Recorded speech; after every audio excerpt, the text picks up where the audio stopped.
حاضرین جمعہ، پردہ نشین خواتین اسلام، میں نے خطبہ مسنونہ کے بعد آپ کے سامنے سورۃ النحل کی آیت تلاوت کی ہے۔ اللہ تبارک و تعالیٰ نے اس آیت میں فرمایا وَلَقَدْ بَعَثْنَا فِي كُلِّ أُمَّةٍ رَسُولًا، کہ ہم نے ہر امت میں ایک رسول کو بھیجا اس پیغام کے ساتھ ان اعبدوا اللہ ان اعبدوا اللہ واجتنبوا الطاغوت، کہ سارے کے سارے لوگ ایک اللہ کی عبادت کریں، طاغوت کی بندگی اور طاغوت کی عبادت سے اپنے آپ کو بچائیں۔ حضرات سلف نے بیان کیا ہے طاغوت کسے کہتے ہیں، طاغوت کسے کہتے ہیں؟ سلف نے کہا کل ما عبد من دون اللہ فهو الطاغوت، کہا کہ اللہ کے علاوہ جس کی عبادت کی جاتی ہے وہ طاغوت ہے، اللہ کی عبادت میں جس کسی کو شریک کیا جاتا ہے وہ طاغوت ہے۔ حضرات توحید یہ دین کی بنیاد ہے۔ اس آیت میں توحید کی تعلیم دی گئی اور ہر پیغمبر کو اسی کام کے لیے بھیجا گیا۔ توحید دین کی بنیاد ہے، توحید دین کی اساس ہے، توحید دین کی جڑ ہے۔ اللہ تبارک و تعالیٰ نے انبیاء اکرام کو اسی مقصد کے لیے بھیجا۔ توحید انبیاء اکرام کی دعوت کا نچوڑ ہے، اسی کے لیے آسمانی کتابیں نازل کی گئیں، اسی کے لیے پیغمبر مبعوث کیے گئے۔ سچ کہیں بھلائیوں کی بات کریں، توحید سے کوئی بڑی بھلائی دنیا میں نہیں ہے۔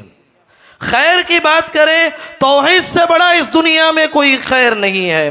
معروفات کی بات کریں، توحید سے بڑا کوئی معروف اس دنیا میں نہیں ہے۔ نعروں کی بات کریں، توحید سے بڑا کوئی نعرہ نہیں ہے۔ ذکر و اذکار کی بات کریں، توحید سے بڑا کوئی ذکر نہیں ہے۔ تبھی تو موسیٰ علیہ السلام ایسے جلیل القدر پیغمبر ہیں، اسی دنیا میں رہتے ہوئے اللہ سے بات چیت کے دوران اللہ تعالیٰ سے بات چیت کر رہے تھے تو انہیں بات چیت کے درمیان بہت مزہ مل رہا تھا۔ موسیٰ علیہ السلام نے اللہ سے کہا یا ربی علمنی شیئا اذکرک وادعوک بہ، کہا کہ اے پروردگارا جب میری اور تیری بات چیت ہو رہی ہے کوئی پرسنل مجھے ذکر سکھائیے جس کا میں زندگی میں ہمیشہ جو ہے ذکر کرتا رہوں۔ اللہ تبارک و تعالیٰ نے فرمایا یا موسیٰ قل لا الہ الا اللہ، یا موسیٰ قل لا الہ الا اللہ، کہا کہ موسیٰ بہترین ذکر مانگ رہے ہو، لا الہ الا اللہ پڑھ لو۔ موسیٰ علیہ السلام نے کہا اے اللہ کل عبادک یقولون ھذا، یہ تو عام بندے لا الہ الا اللہ پڑھتے ہیں، میں تو چاہتا ہوں کہ کوئی مخصوص ذکر مجھے سکھائیے۔ اللہ تبارک و تعالیٰ نے کہا یا موسیٰ لو ان السماوات السبع والارضین السبع، کہا کہ اے موسیٰ ایک ترازو کے ایک پلڑے میں یہ ساتوں آسمان رکھ دیے جائیں، یہ ساتوں زمین ترازو کے ایک پلڑے میں رکھ دیے جائیں، یہ لا الہ الا اللہ کے کلمے کو ترازو کے دوسرے پلڑے میں رکھ دیے جائیں، مالت بہن لا الہ الا اللہ، یہ لا الہ الا اللہ کے سامنے یہ ساتوں آسمان یہ ساتوں زمین اپنے وزن کو کھو دیں گے۔ اللہ اکبر، یہ وزنی کلمہ ہے۔ توحید اسی کا نام ہے میرے بھائی۔ کہاں ہیں ہمارے وہ بھائی جو طریقے سنت سے ہٹے ہوئے ہیں، طریقے سنت سے ہٹے ہوئے نئے نئے اذکار جو ہے ایجاد کیے ہیں؟ وہ کہتے ہیں کہ لا الہ الا اللہ یہ عام لوگوں کا ذکر ہے۔ کیا ہے؟ لا الہ الا اللہ یہ عام لوگوں کا ذکر ہے، اس میں سے بعض مخصوص لوگ ہوتے ہیں لا الہ الا اللہ میں لا الہ الا اللہ کو کٹ کر کے اللہ کا ذکر کرتے ہیں، اللہ اللہ کی ضربیں لگاتے ہیں، اور کہتے ہیں اس میں سے بھی بعض لوگ اخص الخاص ہوتے ہیں۔ لا الہ الا اللہ میں لفظ اللہ کے آخر میں جو لفظ ہوا آیا ہے اس کے ذریعے سے کہتے ہیں وہ اخص الخاص لوگ جو ہے ہو کرتے ہیں۔ دیکھیں گے بہت سارے لوگ دنیا میں کوئی اللہ اللہ کی ضربیں لگا رہا ہے، کوئی ہو کی ضربیں لگا رہا ہے۔ حضرات یاد رکھیے قرآن اور حدیث آپ پڑھ کے دیکھیے کہیں بھی اللہ کا ذکر نہیں آیا ہے، لفظ اللہ اللہ کہہ کر آپ ذکر نہیں کر سکتے۔ سبحان اللہ الحمدللہ کا ذکر کرنا، نبی کریم صلی اللہ علیہ وسلم نے فرمایا افضل ما قلت وقاله النبیون من قبلی لا الہ الا اللہ، کہا کہ لوگوں میں اور مجھ سے پہلے جتنے پیغمبر گزرے ہیں اللہ تبارک و تعالیٰ نے سارے پیغمبروں کو افضل ترین جو ذکر سکھایا ہے وہ لا الہ الا اللہ ہے۔ حضرات گرامی، آپ کو معلوم ہونا چاہیے توحید کا یہ کلمہ اتنا وزندار کلمہ ہے کہ نبی کریم صلی اللہ علیہ وسلم فرماتے ہیں یہ سورج جو اپنی جگہ پہ باقی ہے، یہ چاند جو اپنی جگہ پہ باقی ہے، یہ آسمان اپنی جگہ پہ جو باقی ہے، یہ دن رات اپنے وقت پہ آتے ہیں، یہ کائنات اور یہ کائنات کا جو نظام باقی ہے اس دنیا میں اسی توحید کی وجہ سے باقی ہے۔ نبی کریم صلی اللہ علیہ وسلم فرماتے ہیں لا تقوم الساعة حتى لا يقال في الارض اللہ اللہ، کہا کہ اس دنیا میں قیامت اس وقت تک نہیں آ سکتی جب تک اس دنیا میں اللہ اللہ کہنے والا موجود ہو، یعنی توحید پرست اس دنیا میں جب تک موجود ہے قیامت نہیں آ سکتی، جب تک اس کائنات میں لا الہ الا اللہ کا کلمہ باقی ہے، جب تک اس کائنات میں لا الہ الا اللہ کا عقیدہ باقی ہے، جب تک اس کائنات میں لا الہ الا اللہ کی دعوت باقی ہے، جب تک اس کائنات میں لا الہ الا اللہ کا نعرہ باقی ہے، اللہ کی قسم میرے بھائیوں یہ کائنات فنا نہیں ہوگی۔ جس دن یہ کائنات کو فنا ہونا ہوگا اس دن سے پہلے اللہ اس کلمے کا خاتمہ کر دے گا، پھر یہ کائنات فنا ہوگی۔ اسی لیے حدیث میں آتا ہے جو قیامت برپا ہوگی جن لوگوں پہ شرار الناس کا لفظ آیا ہے، اس کائنات کی بدترین لوگوں پہ جو ہے قیامت برپا ہونے والی ہے۔ حضرات اس توحید کی عقیدے کو جانو، اس کلمے کی اہمیت کو جانو مسلمانوں۔ جتنے پیغمبر اس دنیا میں آئے ہر پیغمبر کی دعوت کا نعرہ یہی تھا۔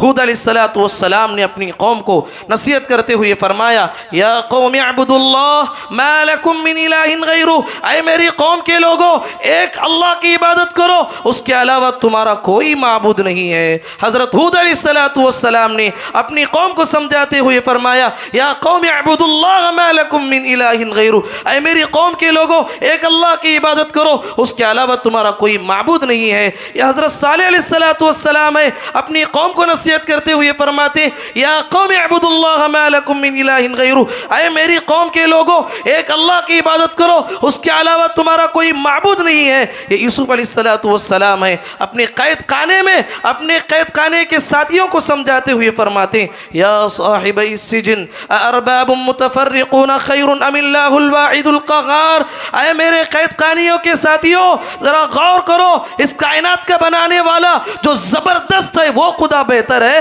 یا جنہیں تمہیں پتھر کو حجر کو شجر کو جو خدا بنائے وہ بہتر ہے؟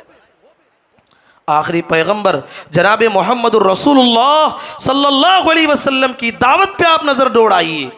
آپ نے غار حرا میں آپ پہ پہلے وہی نازل ہوئی، وہاں سے توحید کے علم کو لے کے پیارے نبی صلی اللہ علیہ وسلم نکلے اور کوہ صفا پہ چڑھ گئے، پہاڑ پہ چڑھ گئے۔ سبحان اللہ، پیارے نبی صلی اللہ علیہ وسلم نے پوری قوم کے لوگوں کو بلایا۔ اس زمانے کا رواج تھا کوئی اہم معاملہ ہوتا تو لوگوں میں سے کوئی آدمی پہاڑ پہ چڑھ جاتا اسٹیج کے طور پر اور اپنے بدن کے سارے کپڑے نکال کے جو ہے حرکت دیتا تاکہ لوگوں کو معلوم ہو جائے کہ کوئی اہم نیوز بتانے والا ہے یا کوئی اہم خبر بتانے والا ہے۔ تو پیارے نبی صلی اللہ علیہ وسلم نے اسٹیج کے طور پر پہاڑ کو استعمال کیا، پہاڑ پہ چڑھ گئے، کپڑوں کو نکالا نہیں۔ سارے معاشرے کے لوگوں نے دیکھا کہ محمد پہاڑ پہ چڑھے، کوئی نہ کوئی بات ہوگی، سارے لوگ آ کے پہاڑ کے نیچے جمع ہو گئے۔ پیارے نبی نے ان سے پوچھا کہ لوگوں ایک بات بتاتا ہوں، مانتے ہو کیا؟ سارے لوگوں نے کہا کہ محمد بتائیے۔ بہت سارے لوگ جو گھروں میں بہت مصروف تھے ان لوگوں نے اپنی جانب سے اپنے غلاموں کو بھیج دیا جاؤ محمد چڑھیں تو کوئی نہ کوئی بات ہوگی صلوات اللہ وسلم علیہ۔ نبی کریم صلی اللہ علیہ وسلم نے کہا کہ لوگوں آپ نیچے ہیں میں اوپر ہوں، تو لوگوں نے کہا بالکل صحیح بات ہے، میں دو طرف دیکھ رہا ہوں، جدھر تم نہیں دیکھتے ادھر طرف بھی میں دیکھ رہا ہوں۔ لوگوں نے کہا کہ بالکل صحیح بات ہے۔ تو نبی کریم صلی اللہ علیہ وسلم نے فرمایا کہ لوگوں میں ایک بات بتاتا ہوں، مانو کہ کیا؟ لوگوں نے کہا کہ بتائیے۔ کہا کہ اس جانب سے جس جانب تمہاری نظر نہیں ہے میں کہتا ہوں کہ ڈاکوؤں کے اور جو ہے چوروں کی ایک ٹیم تم پہ حملہ کرنے کے لیے آ رہی ہے۔ سارے لوگوں نے ایک آواز لگاتے ہوئے کہا میں جربنا علیک الا صدیقا، کہا کہ اے محمد آج تک تم نے 40 سال کی زندگی میں ایک بار بھی جھوٹ نہیں بولا۔ کیسے نہیں مانیں گے؟ ہم مانتے ہیں کہ چور آ رہے ہیں، ڈاکو آ رہے ہیں۔ جب سارے لوگوں کی زبانی آپ کو شہادت مل گئی کہ آپ سچے انسان ہیں، پیارے نبی صلی اللہ علیہ وسلم نے نعرہ لگایا کہ لوگوں، وہ انسان جس نے 40 سالہ زندگی میں کبھی بندوں کے حق میں جھوٹ نہیں بتایا ہو، وہ اللہ کے سلسلے میں کیسے جھوٹ بول سکتا ہے؟ یا ایھا الناس قولوا لا الہ الا اللہ تفلحوا تملک العرب والعجم، اے مشرکو، اے نادانو، اے لوگو، لا الہ الا اللہ پڑھ لو، تملک العرب والعجم، اللہ تبارک و تعالی پوری کائنات کی حکومت تمہارے قدموں میں ڈال دے گا، پوری کائنات میں تمہیں عروج دے گا۔ اللہ اکبر۔ نبی کریم صلی اللہ علیہ وسلم نے اعلان کیا، بہت سارے لوگوں نے اسلام لایا، بہت سارے لوگوں نے اسلام نہیں لایا۔ جب پیارے نبی نے کوہ صفا میں جو اعلان کیا، اس اعلان کے بعد پیارے نبی صلی اللہ علیہ وسلم، نبی کریم صلی اللہ علیہ وسلم اس میدان کے سلسلے میں جو بھی چیلنج آتا اس کو فیس کرنے کے لیے تیار تھے۔ نبی کریم صلی اللہ علیہ وسلم کو اس دعوت کے میدان میں جو بھی آزمائش آتی، جو بھی امتحان ہوتا، نبی کریم صلی اللہ علیہ وسلم نے ہر امتحان کا استقبال کیا۔ نبی کریم صلی اللہ علیہ وسلم کے لیے مشرکوں کی بڑی کوشش ہوئی کہ عقیدے کے سلسلے میں تھوڑے ڈھیلے ہو جائیں۔ قرآن کہتا ہے وَدُّوا لَوْ تُدْهِنُ فَيُدْهِنُونَ، وَدُّوا لَوْ تُدْهِنُ فَيُدْهِنُونَ، اے محمد یہ مشرک چاہتے ہیں کہ آپ عقیدے کے سلسلے میں تھوڑے ڈھیلے ہو جائیں تو وہ بھی ڈھیلے ہو جائیں۔